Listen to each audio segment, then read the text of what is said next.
नमस्कार। भारत के गौरव पॉडकास्ट के आध्यात्मिक किस्से के संस्करण में आपका स्वागत है। आप गौरव जायसवाल को सुन रहे हैं। इस पॉडकास्ट में हम आपको कुछ ऐसी आध्यात्मिक कथाएं सुनाते हैं जो आपके वर्तमान जीवन को सकारात्मक ऊर्जा से भर देगी। तो चलिए आज के पॉडकास्ट की शुरुआत करते हैं। कहा जाता है कि कलयुग में भगवान श्री कृष्ण का महत्व और बढ़ेगा, क्योंकि भगवान श्री कृष्ण कर्म करने की प्रेरणा देते हैं।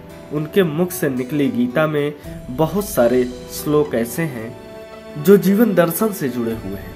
आज के पॉडकास्ट में हम गीता के एक ऐसे ही श्लोक का किस्सा बताएंगे जब भगवान श्री कृष्ण ने अर्जुन को अपने कर्तव्य पथ से हटने से बचाया था। कहानी शुरू होती है महाभारत के युद्ध भूमि कुरुक्षेत्र से, जहां एक तरफ कौरवों की सेना थी तो दूसरी तरफ पांडवों की सेना। 18 दिन तक चले इस महायुद्ध में एक समय ऐसा आया जब पांडवों की सेना का महायोद्धा और वीर धनुर्धर अर्जुन ने युद्ध भूमि में धनुष उठाने से ही इनकार कर दिया।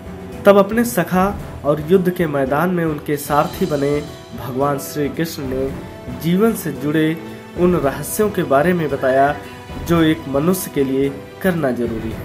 अर्जुन द्वारा युद्ध शस्त्र उठाने से इनकार करने के बाद भगवान ने उन्हें बताया कि युद्ध करना उनका कर्तव्य है, उसका परिणाम क्या होगा ये सोचना उसका काम नहीं, उसका काम अपना कर्तव्य करना है।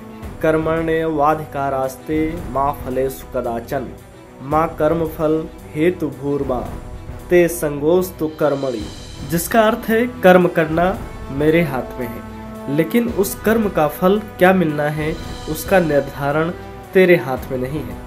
कर्म करते समय फल की इच्छा को त्याग देना चाहिए, लेकिन फल की इच्छा छोड़ने का अर्थ ये नहीं कि तू कर्म करना भी छोड़ दे। ये सिद्धांत जितना उपयुक्त महाभारत काल में अर्जुन के लिए था, उससे भी अधिक ये सिद्धांत आज के युग में उपयुक्त है, क्योंकि जो व्यक्ति कर्म करते समय उसके फल पर अपना ध्यान लगाते हैं वे अक्सर निराश हो जाते हैं और तनाव में रहते हैं, और जो व्यक्ति कर्म को अपना कर्तव्य समझकर करते हैं वे तनाव मुक्त रहते हैं। ऐसे व्यक्ति फल नहीं मिलने पर निराश नहीं होते, बल्कि तटस्थ रहकर अपने कर्म को करते हैं और उसी में सुखी रहते हैं। गीता के इस श्लोक में कर्म करने की आवश्यकता पर जोर दिया गया है। गीता के तीसरे अध्याय